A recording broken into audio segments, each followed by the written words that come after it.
We begin in West Africa. Senegal is on the verge of an election crisis. The West Africa's main economic and political bloc, ECOWAS, has sent a diplomatic mission to Senegal to discuss the political situation there following a delay in its presidential election. Senegal appears to be having an identity crisis. Its citizens are proud of the fact that it is considered one of West Africa's most stable democracies, and many are outraged that this reputation is now on the line.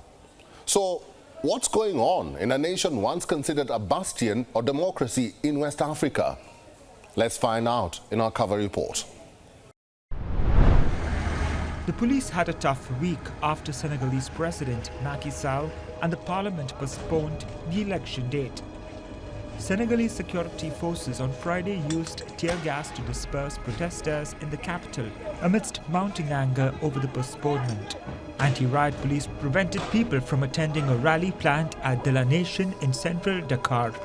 Demonstrators threw stones and set fire to tires as the square was closed off. If we are here, it's because of President Macky Sall, who dared to touch our constitution. People are saying Senegal is experiencing a coup d'etat. It is for the first time it's happened, and it's under President Macky Sall. He is the first president to stage a coup d'etat here at Haim.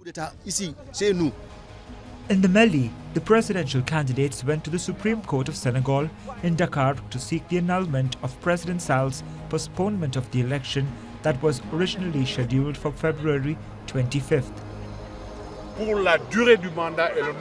As far as the length of the mandate and the number of mandates are concerned, the constitution cannot be modified. That we obtain the annulment of this decree, which would reinstate the decree that convened the electoral body and restart of the electoral process. Back in Dakar, President Macky Sall's ruling party, Alliance for the Republic, addressed a press conference after a week of tensions. There have been ups and downs due to a lack of understanding and manipulation on the part of certain political players and so-called members of civil society.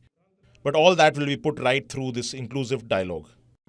Even the country's justice minister has thrown her weight into the whole confusion. When people start saying that it was the president who wanted to postpone, they are being caricatures, or worse still, they are acting in bad faith. My response to these people is to tell them that the initiative was a parliamentary initiative by a group in the National Assembly, which is even an opposition group. So the president never wanted to postpone the presidential election. He was preparing for it. His camp was up in arms.